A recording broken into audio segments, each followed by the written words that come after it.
7 দিনের মধ্যে পিলখানা হত্যাকাণ্ডের তদন্ত প্রতিবেদন প্রকাশ না করলে আন্দোলন করার হুঁশিয়ারি দিয়েছেন বিডিআর কল্যাণ পরিষদ। তাদের অভিযোগ, এই ঘটনার সঙ্গে পরিকল্পনায় যারা যুক্ত ছিলেন তাদেরকে আইনের আওতায় আনা হয়নি।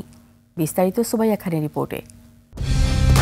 কালার এক্সপার্ট, জর্জ স্যাপ এবং মাইল্ড অন হ্যান্ডস টেকনোলজি সমৃদ্ধ অরিক্স ক্রিস্টাল ওয়াশ আপনার লন্ড্রি এক্সপার্ট।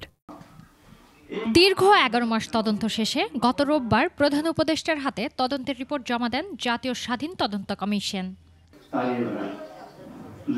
সংবাদ সম্মেলনে এই ঘটনায় গঠিত স্বাধীন তদন্ত কমিশনকে শর্তযুক্ত কমিশন বলে অভিযোগ করেছে বিডিআর কল্যাণ পরিষদ। পিলখানা হত্যাকাণ্ডের মাস্টার মাইন্ডের নাম প্রকাশের দাবি জানান তারা।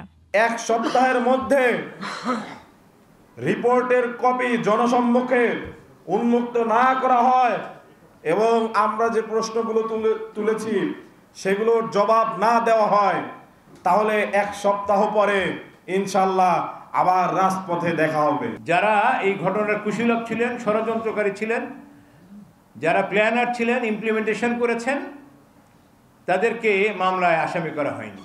বক্তারা প্রকৃতভাবে যারা দায়ী তাদের বিরুদ্ধে নতুন করে নিরপেক্ষ বিচারিক প্রক্রিয়া শুরু করা সহ 4 দফা দাবি তুলে ধরেন। এই ঘটনার জন্য তো বিডিআর এর দায়বদ্ধতা না, এই ঘটনার জন্য দায়বদ্ধতা হচ্ছে তৎকালীন পিলখানার যত কর্মকর্তা ছিলেন এবং বাংলাদেশ সরকার সকলে এটা দায়বদ্ধতা।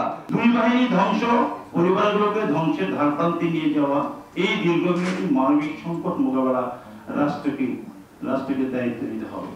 যারা জেলবন্দি আছেন এবং ভুয়া বিস্ফোরক মামলায় যাদের সাজার মেয়াদ শেষ হয়ে গেছে তাদেরও ছাড়া হচ্ছে না বলে অভিযোগ বক্তাদের। এক আদেশে তাদেরকে মুক্তি দিবেন। ফার্দার ট্রায়ালে, ফার্দার সাক্ষীতে যদি এদের কেউ অথবা এদের কোনো অংশ যদি অভিযুক্ত হয়, তাদের জন্য বিচারের রায় যা আছে তা সবার জন্য ধার্য। যে যারা ভেতরে জেলবন্দি, যাদের মেয়াদ শেষ, ভুয়া বিস্ফোরক মামলায় যারা আটক রয়েছে তাদেরকেও ছাড়া হচ্ছে না, এমনকি কোর্ট বসানোর ক্ষেত্রেও গড়িমসি করা হয়েছে। সুমাইয়া খান, 21 টেলিভিশন, ঢাকা।